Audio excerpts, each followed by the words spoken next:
Good governance বলতে যা বোঝায় সেটা যদি থাকতো তাহলে একই মুখ্যমন্ত্রী বিশ্ব ইজতেমা হচ্ছে হুগলিতে, অর্থাৎ ইসলাম ধর্মাবলম্বীদের বৃহত্তম সম্মেলন, সেখানে তিনি অলরেডি ঘোষণা করেছেন যে তাদের যেন কোনো রকম অসুবিধে না হয়, সব রকম সহযোগিতা যেন সরকার থেকে করা হয়। ওয়েলকাম, স্বাগত, তিনি এটা ভালো বলেছেন।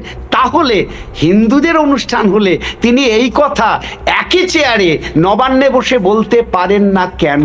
তার ভয়টা কোথায়? যে যদি আমি হিন্দুদের অনুষ্ঠান করতে দিই তাহলে কি সমস্যা দেখা দেবে? আমরা তো চাই যে তিনি যেরকম বিশ্ব ইজতেমা হচ্ছে হুগলিতে, সেখানে যেমন বললেন যে হ্যাঁ তাদেরকে সরকার সব রকমের সহযোগিতা করবে, যা যা দরকার করবে, সেইটা তিনি কেন গীতা পাঠের সময় ওই একই নবান্নের চেয়ার থেকে বসে বলতে পারলেন না যে হ্যাঁ এখানে হিন্দুরা গীতা পাঠ করছে, আমরা সব রকম সহযোগিতা করব? আমাদের তো ঠকে শেখা বা দেখে শেখা দুটোই এসছে, কারণ একেবারে পাশের দেশে একটা দীপু দাসের শরীর জ্বলছে না, একটা ছায়া নোট পুড়ছে না, একটা উদিচি পড়ছে না, আমরা চোখের সামনে একটা সভ্যতাকে ধ্বংস হতে দেখছি, একটা সভ্যতার পতন দেখছি।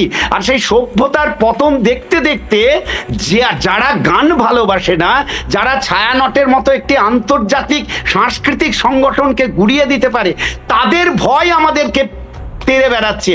আজকে পশ্চিমবঙ্গের শিল্পীরা, পশ্চিমবঙ্গের যারা সচেতন, তারা যদি না হয় তাহলে মনে রাখতে হবে যে একদিন কিন্তু রবীন্দ্র সদনও গুড়িয়ে দেওয়া হবে, একদিন কিন্তু পশ্চিমবঙ্গের এই সাংস্কৃতিক সংগঠনগুলো গুড়িয়ে দেওয়া হবে, যেভাবে বাংলাদেশের সাংস্কৃতিক সংগঠনগুলোকে গুড়িয়ে দেওয়া হচ্ছে।